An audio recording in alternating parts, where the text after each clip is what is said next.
Assalamualaikum warahmatullahi wabarakatuh. Dan salam sejahtera. Alhamdulillah nahmaduhu wa nusalli ala rasulihil karim. Saudara Menteri Dalam Negeri, Saudara Saifuddin Nasution, Saudara Amir Hamzah, Menteri Kewangan kedua, Timbalan Menteri, KSN, KPPA, dan yang mengepalai pasukan gempur custom,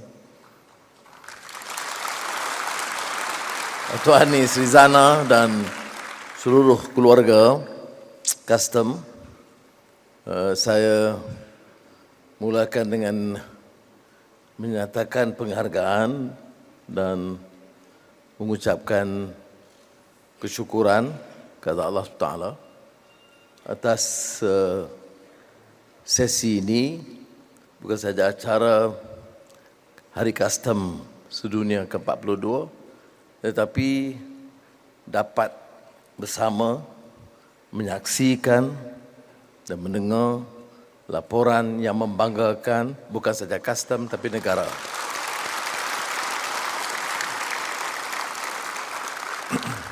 Saya percaya rakan-rakan menteri dan KSN mendengar, dan KSP juga, dengan tekun dan teliti, dan tentunya sebagai satu agensi penting dan disebut tadi tonggak dalam ekonomi dan juga penguatkuasaan negara.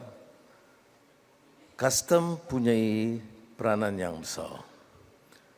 Dan langkah kita dalam negara madani ini, saya rumuskan sebagai itqan fil amal.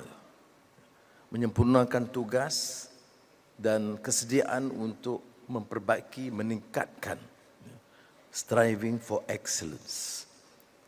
Kita lihat dan saksikan dari tahun ke tahun sejak awal, custom telah memainkan peranan.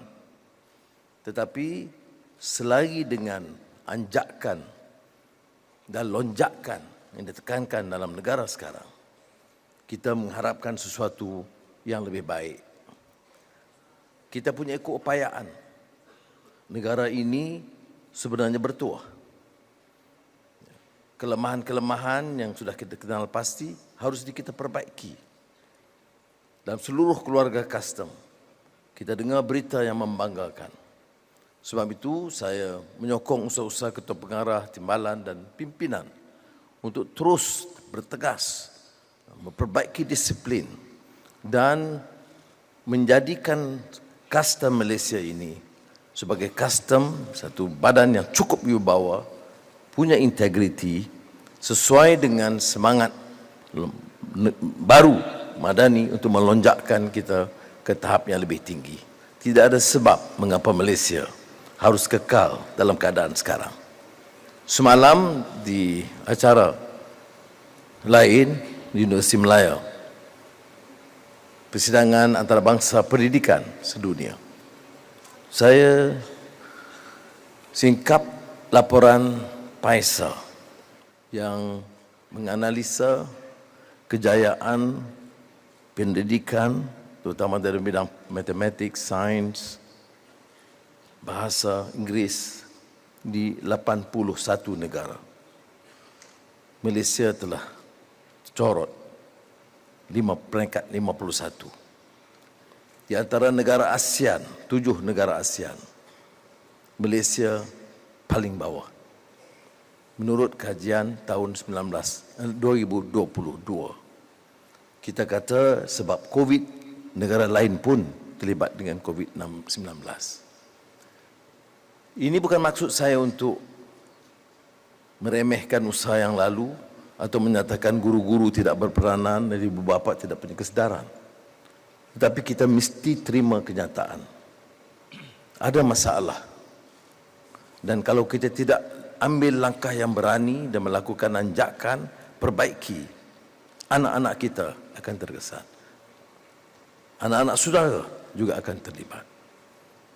Dan oleh yang demikian, pilihan kita adalah untuk melakukan perubahan. Ini isu besar yang kita harus bicarakan. Bagaimana kita boleh angkat. Biar dalam ekonomi madani, kita cerakinkan beberapa isu. Bagaimana perubahan dalam semua bidang. Dalam bidang digital yang disebut transformasi digital, termasuk custom, ya, polis, dan semua agensi penguatkuasaan agensi dalam negara, dalam sistem pendidikan. Ya, kita bicara soal peralihan tenaga. Kerana negara tidak boleh bergantung lagi kepada sumber tenaga lama yang disebut energy transition. Tapi dalam semua bidang ini, yang menjadi tonggak asas mendasari semua ini adalah khidmat kita, keikhlasan kita, cara kita mengurus yang disebut tata kelola yang baik. Jadi sementara saya turut hadir untuk menyatakan penghargaan yang membanggakan secara pribadi, Kementerian Keuangan dan bagi pihak kerajaan. Bagi pihak kerajaan keseluruhannya. Kalaulah tidak ada peningkatan kecekapan, kalaulah dibiarkan ketirisan, boros dan membiarkan satu dua kelompok kecil memindahkan kekayaan untuk diri di keluarga mereka, tak mungkin pihak Kastam Diraja boleh mencatat satu perolehan kutipan yang membanggakan lebih daripada yang dahulu.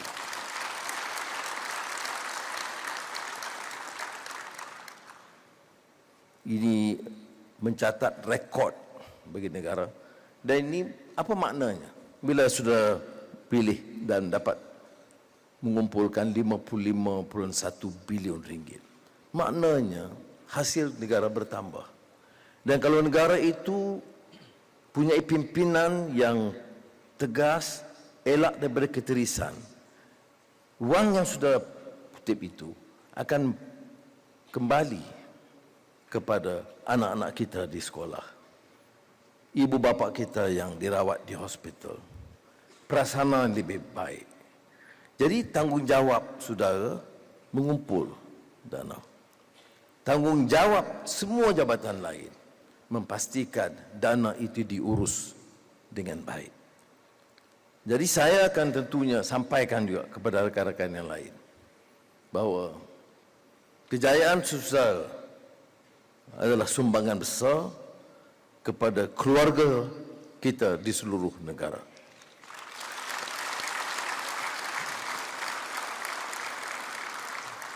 Yang saya tahu sudah nak dengar sambungannya apa.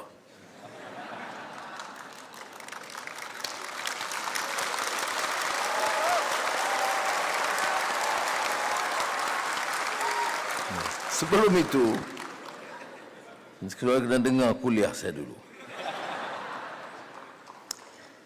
Kerana kita masih dapat hasil. Sebab itu kerjasama dengan badan-badan penguatkuasaan lain itu sangat penting.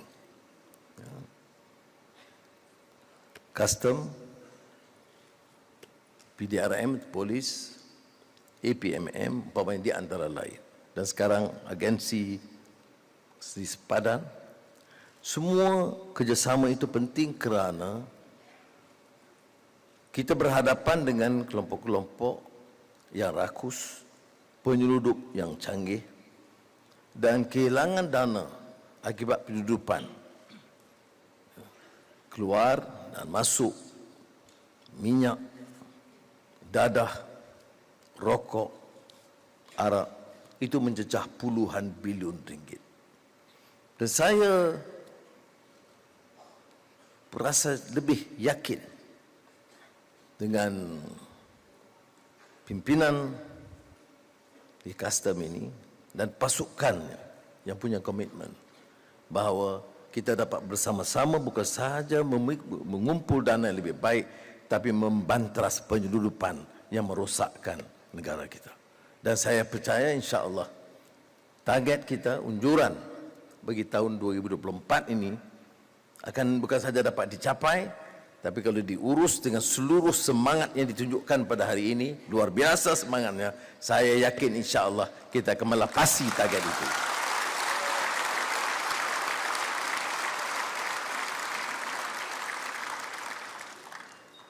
Dan sebagai penghargaan kepada JKDM, pada peringkat ini, ya, dan penghargaan ini bukan saja kutipan cukai yang kadang-kadang bolos juga, ya. Kita tahu, sebab itu saudara yang hadir dalam mesyuarat pasca kabinet mingguan, kadang-kadang lihat nada saya itu agak keras, dan tidak ada sebab hal ini berlaku. Maknanya segelintir kecil merosakkan imej dan pengorbanan ramai rakan-rakan. Jadi, tetapi kita juga menyaksikan, ya, catatan yang membanggakan, termasuk pihak JKDM, pihak custom ini dengan dalam usaha untuk banteras penyeludupan dadah yang sudah mencecah jumlah yang agak besar. Dan bila ada ketegasan, kita lihat umpamanya baru-baru ini PDRM juga telah mengambil langkah, bertindak, malah menangkap dan hari ini mendakwa kelompok yang bermerajalela sekian lama. Itu penyeludup dadah terkenal di Sabah. Jadi saya hargai dan saya menaruh keyakinan. Sebab itulah saya boleh beri jaminan bonus tahun ini akan lebih baik daripada sebelumnya.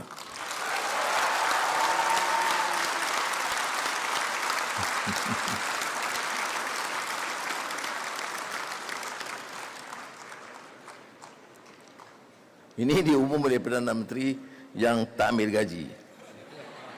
Dan menteri-menteri yang dipotong 20% gaji mereka.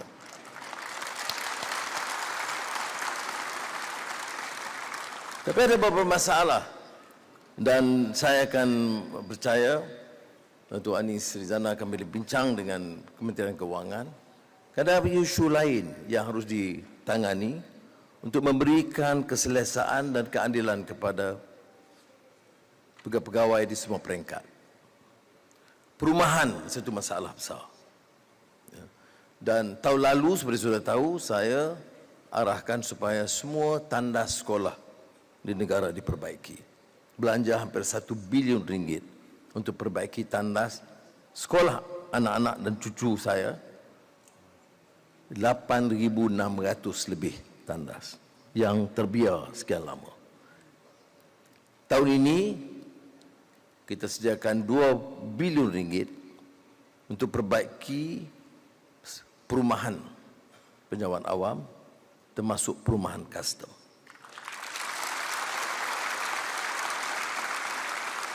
Tetapi memandangkan prestasi JKDM itu yang membanggakan, maka peruntukan awal yang 20 juta itu kita tambah untuk custom saja 50 juta ringgit.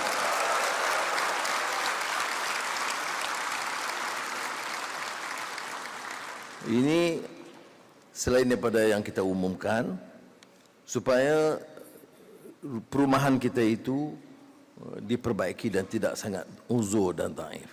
Selain daripada usaha untuk membina projek-projek perumahan baru. Perumahan dalam keadaan yang daif. Tentera. Kita tengok keluarga kita yang dalam pasukan tentera bekerja bertukus lumus, berkhidmat kepada saudara, kobra, pagi, malam, dan menyabung nyawa, menerima ugutan pelbagai.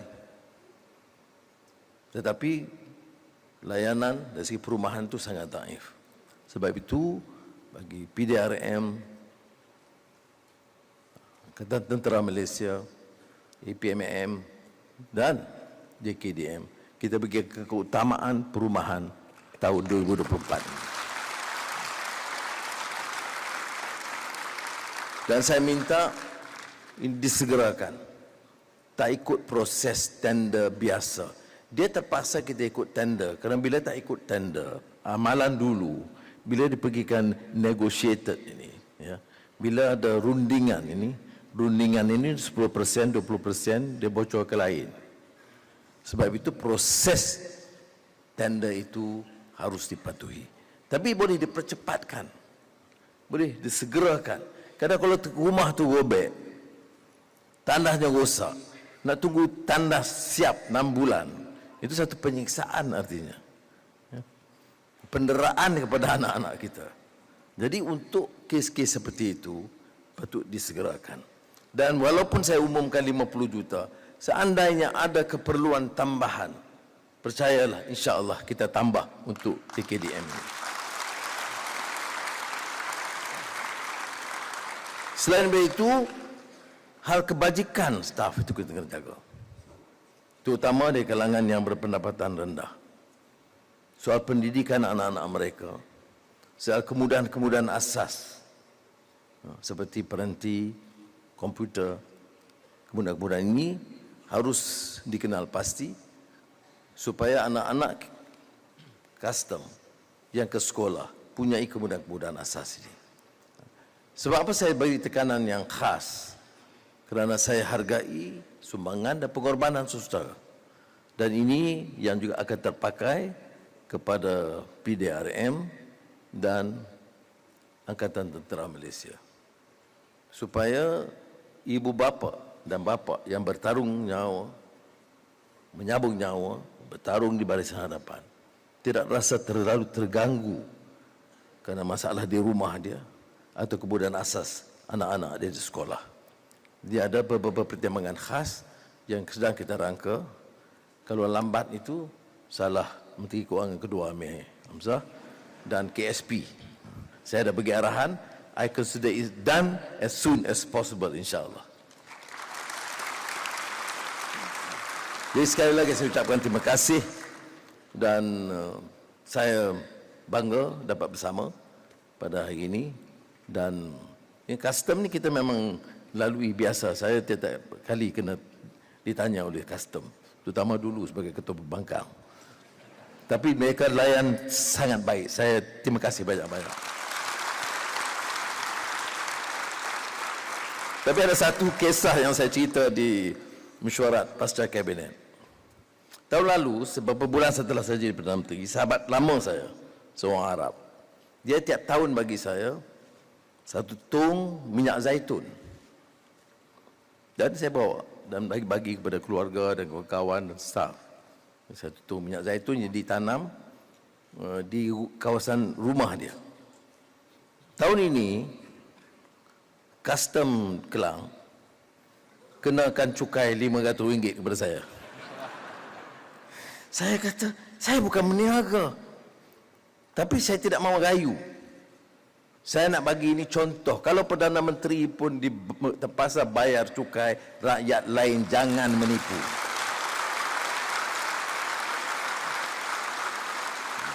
Nanti Datuk Anis cari pegawai mana yang cukai saya RM500 itu. Itu beda. Kalau orang lain, oh dia Perdana Menteri, dia rasa dia hebat, beli barang-barang ratus-ratus juta, tak mau bayar cukai. Saya minyak zaitun untuk makan sendiri dan keluarga dikenakan cukai dan saya bayar kerana saya ingin contoh baik supaya rakyat boleh belajar. Tapi saya nak minta Datuk Anis cari siapa dia cukai dia. Jadi sekali lagi terima kasih saudara. You have done a great service to this nation. I salute you.